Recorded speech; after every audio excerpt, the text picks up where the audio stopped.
We're talking about Vance Phillips. He's been in office for close to 2 decades. This year there's some real competition. Now, just by the sheer number of cars that are passing by, you can see right away how busy this road is. In the Negev Desert, this is Evan Koslof reporting on the renewed violence here in Israel. CBS is reporting that there was some rocket fire launched from the Gaza Strip and then returned from Israel. By that time, they expect to see 82 centimeters. What's that mean in feet?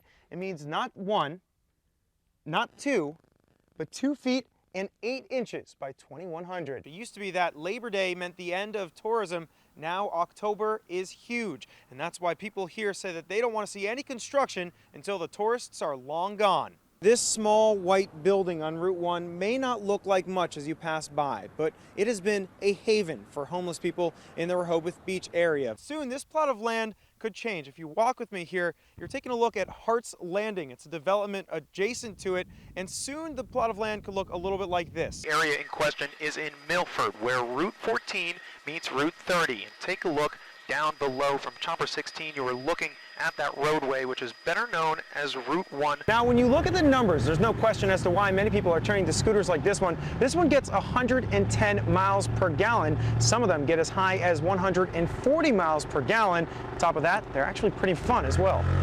They say action must be done quickly and immediately in order to stay in compliance. Rena. All right, Evan, so what about other schools? Because this issue, it could go beyond Cape, right?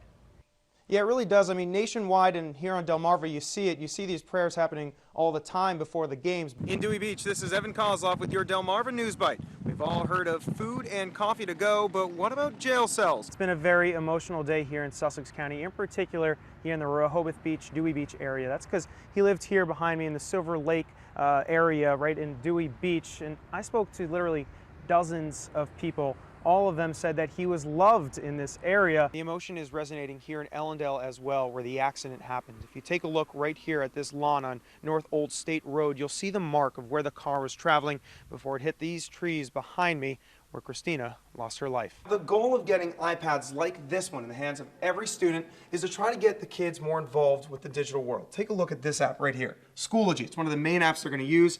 First thing you might notice, it looks a little bit like Facebook. This is what you call punching the cap. Essentially, it puts the skins at the bottom of the barrel, it adds oxygen to the wine, and also releases more flavors. What this new partnership is all about is allowing more people to try this wine. But one obstacle that the town is facing is that in this small strip, many of the businesses are bars, and many people, especially young people, say that that's the reason they come here in the first place. Is this a party town? Definitely. But there is another side to those DUI numbers, namely its enforcement. Last year, between July and December, the Office of Highway Safety had 30 checkpoints for DUIs. This year, so far, there's only been 9. At the memorial in D.C., there were former press secretaries, reporters, friends, colleagues, even Vice President Joe Biden. All of them said a very similar thing. They said that Brady was fearless, he was brave, and that his personality filled up the room. Such incredible passion. A rage born out of love. For Vice President Joe Biden, as with countless other speakers, the emotions were high Friday morning. At the museum in Washington, they remembered their dear friend, James Brady. The bullet of that would-be assassin left him robbed of so many of his faculties and as so many other victims of gun violence, but it didn't rob him of his voice. But Brady's passing has many local ties as well. He lived right here on Silver Lake in the Dewey Beach area, and many close friends say they remember him for his charm and big personality. And I spent a lot of time right here on these decks. If you can imagine a small-town mayor getting advice from a presidential press secretary. That's Bob Frederick, former mayor of Dewey Beach and a longtime friend of Brady. He says there are countless words for his friend: fearless, kind, and just plain funny. One of my favorite stories is, and I think the rumor is still alive today, but Jim would call from this house and get a pizza delivered. And of course, when they would always end it and ask what your name is, he would say Cal Ripken. And to this day, I think people still think Cal Ripken was somewhere up here, which I don't think he ever was. Jim was a very gregarious man. And this love and admiration was shared by neighbor Sandra Smith. Despite Brady's debilitating injury, she says he was never bitter. He never complained. He was a person who was very positive and optimistic, and you would never have known that anything had ever happened to him. And that's what I think he was a lesson to us all. He cared too much From Washington to Delmarva, Brady is gone but not forgotten. Now, in the 30 years since he's been shot, he and his wife were advocates for gun control, so much so that his work led to a federal law requiring background checks on all handgun buyers. That now bears his name. From the Sussex County Bureau, this is Evan Koslof for WBOC News. Back to you guys. Evan Koslof, thank you. Those two words are look again. It's a very simple message, but her father says it's a message that could have saved her life. And if you take a look over here, you'll see the memorial. Obviously, it's full of flowers and messages of love. Now, the accident was close to 3 years ago, but her father says that the wounds are still very fresh. And Brielle could care less. Nils Milford can't help but tear up as he looks at photos of his daughter. My emotion is love. I miss my little girl. They're happy memories, moments stitched in his mind forever. On November 23, 2011, though, a more painful memory comes to mind. His daughter, Alexis Brielle Mulford, 16 at the time, was killed at this Seaford intersection, hit by a car in her blind spot. I've got a doctor that's telling me that you just need to sit down. You need to sit down. And I told her, no, I need to see my daughter. Just tell me where my daughter is. And she said, your daughter didn't make it. At first, Milford says he was lost. He was looking for meaning in her death. Then one day in Salisbury, he says he found the sign he was looking for. And as I start to go across the intersection there, I see this look again sign. And I'm like, this is a sign from my daughter.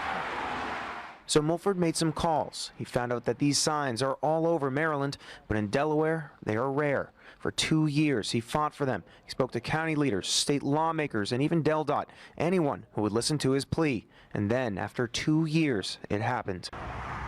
6 signs just like this are now posted at the intersection where his daughter had lost her life. The only thing we ask as parents is that they get a fair chance. This sign gives kids a very inexpensive fair chance. 2 words Milford hopes can help save lives. Now, back out here at the memorial, Milford says that these signs are more than just a tribute. In fact, he says they've led to an accident rate decrease at dangerous intersections in Maryland of about 40%. Now he hopes to bring that here to Delaware. Sussex County, this is Evan Koslof for WBOC News.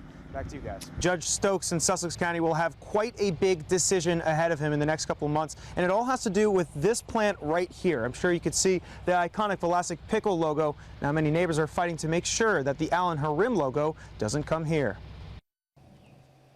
Jay Meyer is pushing on 35 years living in a picturesque home on the Indian River. And sometimes he likes to just sit and admire the Indian River. Oh, it's a heartbreaker. It's a heartbreaker to know that everything he worked so hard for is about to be destroyed. He's talking about a legal battle that he's led for the past couple years. Just a block away from his home is the plant in question. Denrek has given Allen Harim the green light to set up shop inside this building and to start dumping in the Indian River. Meyer says that this would be a problem. 12 million gallons of wastewater every week for the next 30 years. Why would they allow something to be dumped in a river like that for the next 30 years? But the appeals board disagreed. They referenced a 5,000-page report from a consulting company which outlined every step of the remediation process. That report said that there would be a limited environmental impact on the waterway. I feel pretty good about what they're promising. And many, like Millsboro Mayor Bob Bryant, say the offer is just too good to turn away. WBOC reached out to Allen Harim, which tells us that the company already employs 1,000 Delawareans. They say they hope to add 700 new jobs with this plant. Think about 700 people that will get a paycheck every Friday. But in court documents, protecting our Indian River said that the board's decision was biased, calling it arbitrary, capricious, an abuse of discretion, contrary to law, and not supported by substantial evidence. It's not going to affect the river. Years in the making, debate continues in Millsboro. Now, this legal dispute is far from over. I have right here the appeal right here. This is the appeal that they filed. And here's what's next. Attorneys from both sides will have the opportunity to submit a written argument. Then the judge will have 90 days to make a decision. In Sussex County, this is Evan Koslof for WBOC News in Millsboro. Massive. We're talking about 114 acres. And take a look down below here from Chopper 16. You're getting a look at exactly what it's going to look like. Obviously, you can see it's a massive chunk of land. The main question that neighbors have is whether Route 1 can handle any more traffic. Terry August is busy keeping his Milton home in tip-top shape. He lives in this neighborhood, the Red Fox Run development. And down the road is this, farmland on Route 1, which is the proposed site for a new mega shopping center. August says the center would mean more traffic woes. It takes us forever just to get out of our subdivision during high season. It's not going to get any better, definitely going to get worse. Where are the people going to come from? That's a sentiment understood by George Barty, who lives in the same development. He says he'd consider moving if the center came to town. The fear is that we may have to move out of here sooner than I thought, because the traffic is going to be unbearable. And just to put perspective what this 114 acres will look like, if you combined all the Tanger outlets together, it would equal about half the size of this lot. But for some, like Terry Conroy of Lewis, the prospect is not only acceptable, but exciting. That goes back to this whole, not in my backyard, mentality that a lot of people have.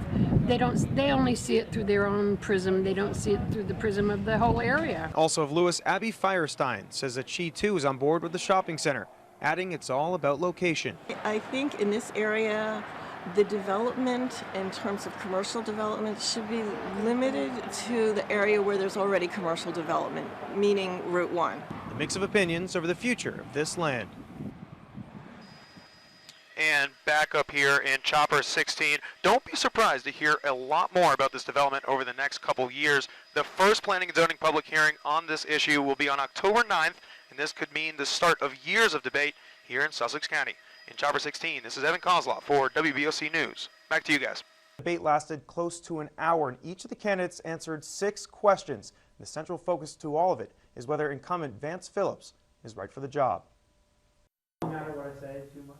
Here they are, the 4 candidates for District 5, gathering here at the Sussex County Bureau to face off in a debate. Incumbent Vance Phillips has been in office for 16 years, and he says he's been an advocate for small government and low taxes. We would expect all the candidates to say that jobs is the #1 issue, but I'm going to suggest that maybe there's something behind that problem. I call it liberal creep.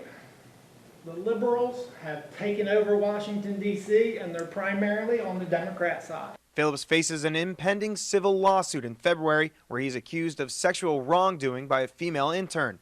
On the West. Republican challenger Rob Arlett did not reference the lawsuit at the debate, but said Vance's office lacked integrity and leadership. I believe beyond the vote, the question is what's most important for the Councilmatic 5 district. I think it's who you're voting for. I believe we need much better public officials than what we've had, specifically within Councilmatic 5. We have to start doing something. Meanwhile, on the Democrat side, chairman of the County Planning and Zoning Commission, Bob Wheatley, said party politics will only hurt the county. He says his knowledge on land use makes him the perfect fit. Facilitating the economy, facilitating jobs, if it could be done with low taxes and limited government, which we've had for 40 years, then we wouldn't be talking about this. So that's not the sole answer to the issue. Have to be all updated. Also, a Democrat, Dagsboro Mayor Brad Connor says his local experience makes him more responsive than the other candidates to the needs of the people in the county. This idea of party is new to me because I've always just worked for people. And in working for people, what you find out is that you get a lot of things done, not worried about what anybody, we never discuss what party it is. The people that we have in office right now are partisan to the 8th degree. The primary just a day away, debate continues to rise in Sussex County. Now, once again, that debate lasted close to an hour, and we will have more coverage of that debate a little later on tonight. From the Sussex County Bureau, this is Evan Koslof for WBOC. Back to you guys. All right, Evan, thanks very much. Big day tomorrow for Delaware candidates.